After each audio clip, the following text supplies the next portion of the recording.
Yep, check. All right. There are monthly refunds that are systemically delivered. Very good. So, hi everyone, thanks for coming. I'm Jason Berthy, I'm the medical director at Lark. Today I'm going to talk about conversational AI and how we're using technology to engage patients and improve outcomes, especially driving this at lower costs. A little bit about myself. So my background is in internal medicine and primary care. Spent several years in diabetes and obesity and cardiometabolic disease research, training at Boston Medical Center and Harvard Medical School.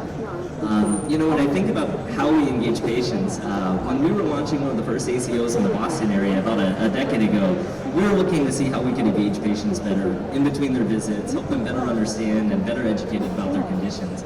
And so at that time, limited resources of a primary care clinic and so forth, we were sending home paper worksheets to help patients just better understand their conditions.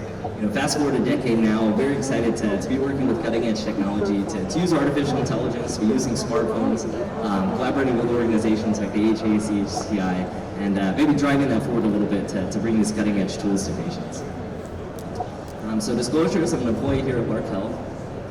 And let's start by diving in. So what is Lark? Well, Lark's a patient-facing AI health coach. And the idea is that right there in the patient's smartphone, we can provide scalable, engaging, and proactive care.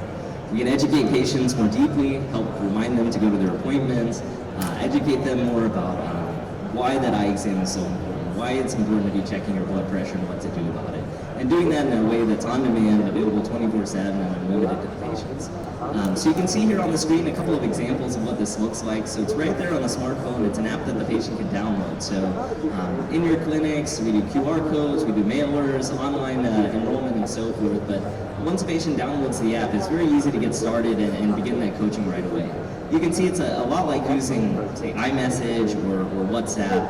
All this is right there inside the phone it contains. So we're not using SMS, but the important part is it's just like chatting with a health coach. Now the difference is that Lark's immediate, and it's been informed by worldwide experts to really drive in patient guidelines and the latest science to drive behavior change, educate patients, and give them feedback on the data that we're getting. So you'll see here the idea is anytime, anywhere, and focus on three core pieces of patient care. Really patient activation, so giving them a delightful experience and getting them more engaged and more educated about their health. Of course, care activation, so closing gaps in care, but also better navigating patients to the resources available to them, whether that's resources through the clinic, through even their health insurance, but importantly, getting them to the right place at the right time and trying to keep patients out of the emergency room and out of hospitals. Then last, of course, condition management. So helping to prevent chronic disease and help patients effectively manage them and do it in a cost-effective way, again, using artificial intelligence and doing it with this conversation. So with all these remote monitoring tools, we're gathering more information so that we can both coach the patients, but also provide more robust clinical decision support as well, and provide more data to the providers as well to make better decisions. Now, any sort of these science tools or technological tools that you'll be learning about all weekend, I think it really starts with an evidence-based design, really taking science, taking the clinical guidelines, and then driving that forward to make it accessible to patients. So you can see we've worked with scientific and healthcare experts with diabetes, behavioral economics, CBT, and population health. So really bringing that all together to make this coaching conversational AI piece more accessible to patients, but also drive true behavior change using science. We spent a lot of time in R&D and with funding, and so very excited to see the growth and the accessibility we're driving to patients. Through health insurance, we're actually available as a covered benefit to over 30 million patients, as well as deployed in provider groups, especially those that are taking on risk and being able to drive that care at low cost and more touch points for patients. So to date, Lark has had 2 million patients on the platform and growing every day. Also pleased to be working with great organizations like the AHA, CHDI, and others, so recognized by the CDC. Lark actually has an NPI number, so we are recognized as a provider and educator as well.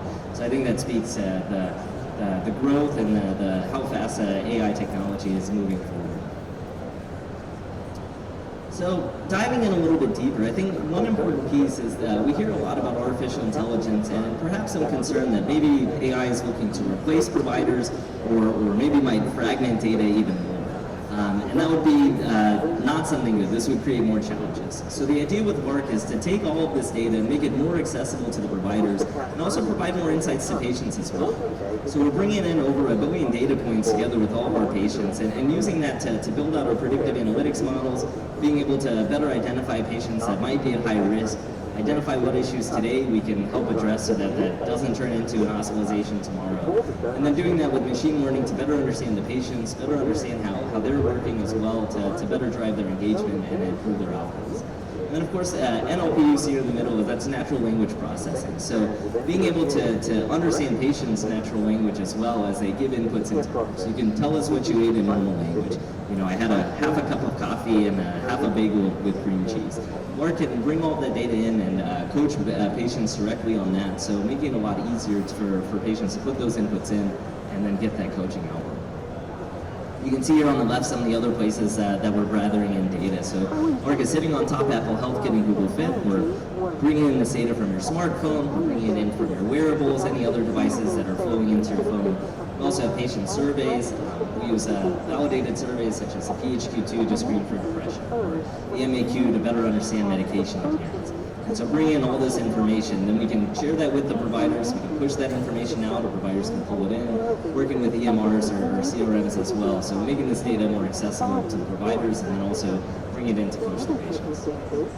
So that's really how that foundation is built. You see our technology at the bottom, that helps us personalize that to the patients. And then of course bring in data with our connected devices, screeners that I mentioned, and of course the patient education programs.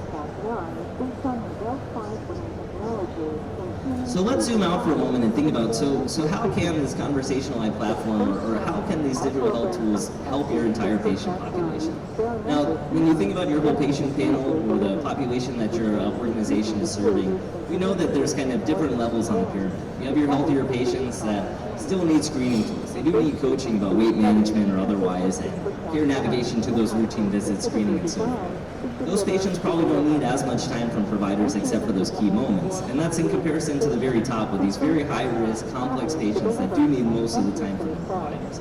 But as you move up, there's pre-diabetes, there's high cholesterol. Again, these patients need a little bit more care, a little bit more help with closing gaps and so forth. And then all the way to your rising risk, patients with the diagnosed hypertension and diabetes. Again, as we go higher, they need more time from the providers, but if we can use technology to better set what times these interventions should occur, when these moments should happen that a patient connect to their provider and so forth. That's really what we're doing at Lark. So you see at the bottom some of the things that we're doing. So Lark is helping to coach the patients in between visits, to do all the things that you're wanting them to do. I think that is one challenge that we put on patients quite a bit, that at the end of the visit they have a checklist of things to do. They need to take their medications, they need to go fill that prescription, they need to exercise, they need to lose weight, they need to eat healthier. All these things, we put the onus on the patient, and so the idea with Lark is bringing all these tools together to drive that behavior change directly, one-on-one with the patients. That in those key moments when it's a very high blood pressure, or maybe the medications need to be adjusted, in those moments Lark will actually prompt the patient to click here and connect to their provider. So again, helping to make it more efficient and more operationally efficient to use the provider's time more effectively. And then again, get the right attention to the right patients at the right time. So again, like I said, building these technology tools is great, but really showing that they're effective and studying them is critical, and also as we look to see how we can further improve. So a couple of studies we actually just had published here in the last couple of months that I wanted to highlight. We have a diabetes prevention program as well as diabetes care, and then we have hypertension care and high cholesterol program, which I'll mention in a moment. So in diabetes prevention, the focus is weight loss, and of course weight loss is critical across any sort of conditions, and so studying that in other areas as well. But very excited to show that with a year in our program with just Lark, we're seeing an average of 5.3% weight loss in these patients at 12 months. And to hit that key goal of 5% weight loss, we're seeing 40% of our patients in our programs hitting that. Now moving over to the right, and I'll dive into much more detail on this study in a moment, we're also seeing strong outcomes in hypertension care as well. You see highlighted here that we're seeing an average decrease at 6 months of 13 points of systolic blood pressure in our members starting with a systolic of 140 or greater. Again, we talk about these tech tools and that they're low cost, but can they really make an impact, especially in our sicker patients? And so here we're seeing that even at these higher levels where these patients are more acute, we're able to drive these outcomes, and again, do it at low cost and unlimited health coaching any time that a patient needs it. Another thing that comes up quite a bit is people ask, well, can you really attribute all this improvement to Lark? And we'd say no. That's something we are diving deeper into. We do look at matched controls. We're not doing randomized controlled trials at this exact moment, partly because we're really trying to get this out to as many patients as possible. When we're deployed through a health system or through the health plans, for example, really trying to get the app out to as many people as possible, drive those outcomes, and then observe what we're seeing there. But we are seeing that if Lark's able to connect these patients when they're having those high blood pressure episodes, maybe to adjust their medications, identifying when patients are having trouble with access to medications or not being able to fill their scripts, connecting them to care at those right moments, still guiding them through their care plan to be able to drive these outcomes. Now, another important question we get quite a bit is, well, can older patients or patients that probably need more help, can they use these technology tools as well? So you saw a little bit earlier, the idea with Lark is that we use this text messaging platform. So the same way that we're texting with family members or friends is how Lark operates. And so older folks have actually told us when we interview them that helps quite a bit. And in one way, there's a bit of loneliness here, especially in COVID, that Lark as a chatbot kind of helps address that. But also when we think about these tech solutions, a lot of it's not necessarily intuitive. If a person opens it up and it's a lot of buttons to push, or patients don't necessarily know where to go at what time. And so with Lark, when you open up the app, right away it starts texting. Or you step on our scale, or you check your blood pressure, right away you'll get a little message from Lark to say, hey, great job, you lost another 2 pounds. Click here and let's talk about it. So those are some of the ways that we make it easy, especially for older patients, to be able to engage them. So what you can see here is, I mentioned 5.3% weight loss on average across our patient populations. In that same program at age 65 plus, we're seeing over 8% weight loss at 12 months in this group. Similarly, we're seeing higher engagement rates, so more coaching conversations in our age 65 plus population, as well as more device readings. So as you think about remote patient monitoring, trying to get patients to take these device readings both for the reimbursement perspective, but also being able to monitor them. Very exciting to see that older patients are actually using this technology even more. And then also access.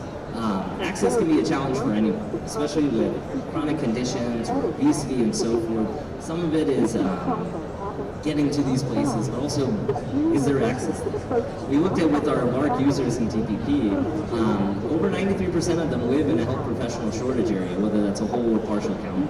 And so being able to drive these outcomes and increase access, especially in areas where it might not be as available, or older folks that might have trouble with transportation otherwise, we're excited to see that we can bring that to them in their smartphone and then drive these outcomes we're seeing.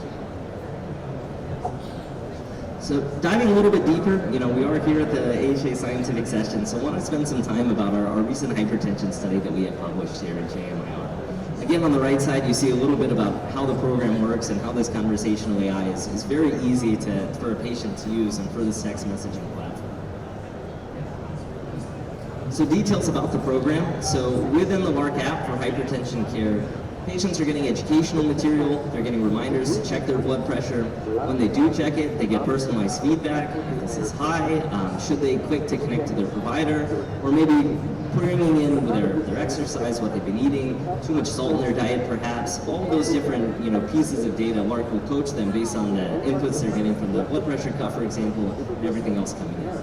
And of course, medication adherence support, nutrition coaching, and even things like stress reduction, tobacco cessation, all that's available within our programs, anytime, any place. And so you can see some examples of what that looks like there in the visuals. So in our study, we did a real-world single-arm study, looking focus on the blood pressure reduction and any sort of association we could see with the Lark coaching itself.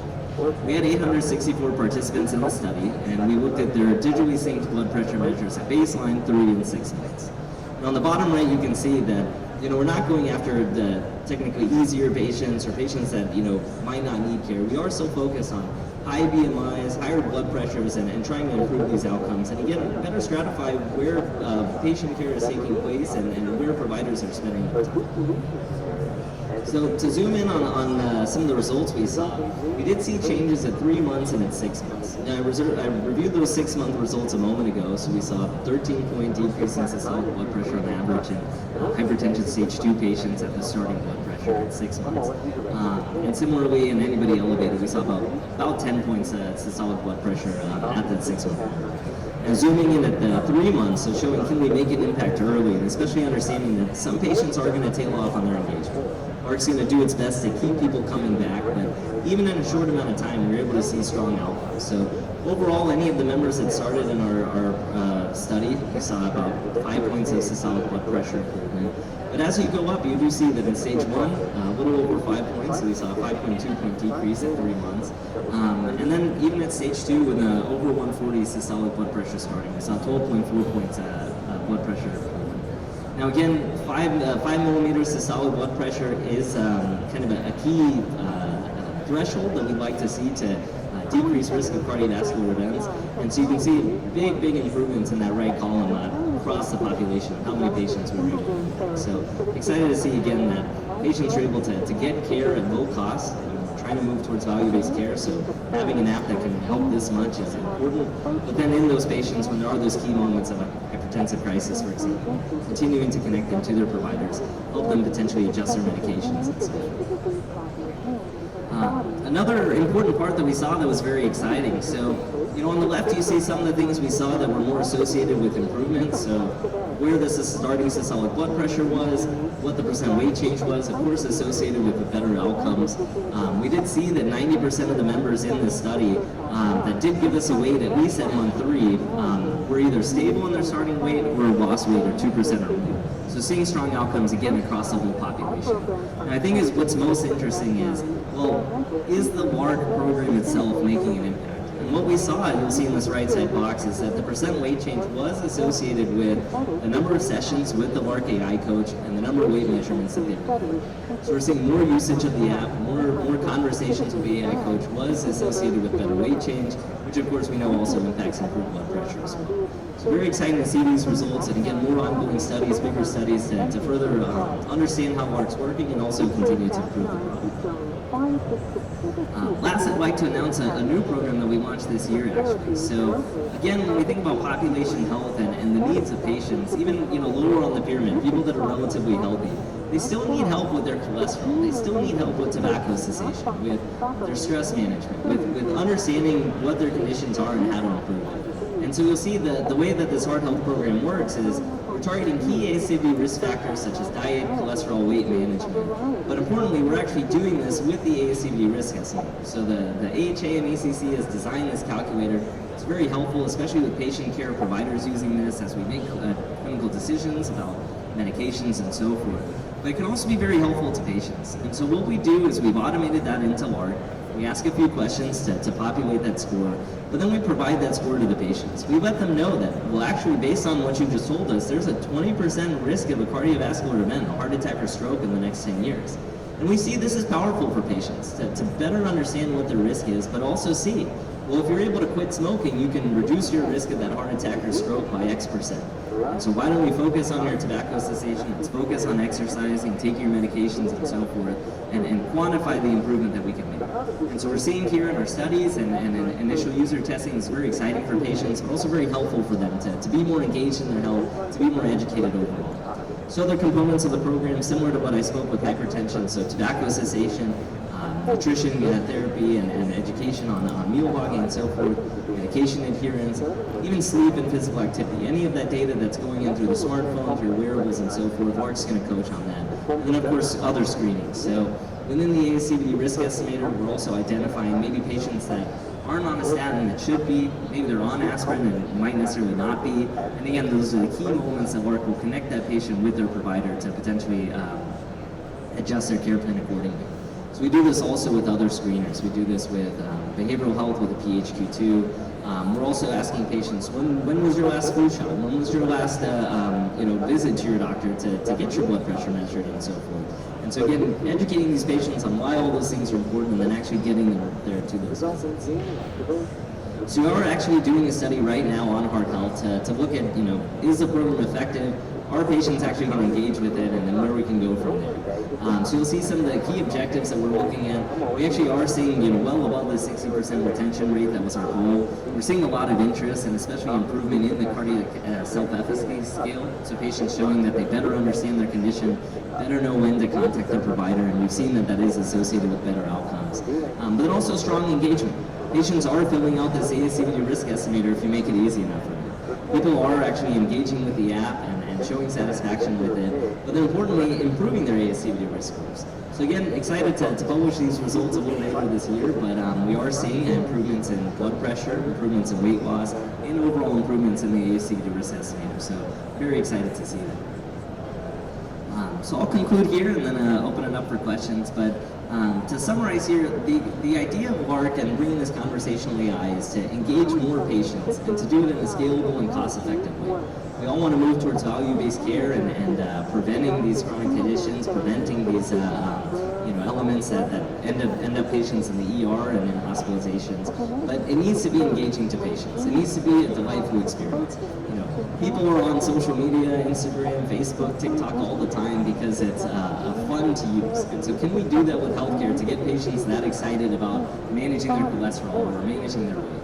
And so, as we talked about, having a delightful experience, we see strong customer satisfaction scores, but also always talking to our patients, talking to our providers, better understanding those needs, making this technology accessible and cost-effective, but also using tech to make this more personalized and more convenient. So patients will tell us that, at nighttime, instead of flipping through Facebook, they might go through their Lark coaching, or they're sitting on the soccer field watching their child play, and they can learn more about their cholesterol or how to better read a nutrition label and so forth. So making it convenient, making it personalized, and easier for patients to engage in their care, and again, doing it in a cost-effective way so that providers can deploy this technology and make your time more efficient. So thank you. Any questions?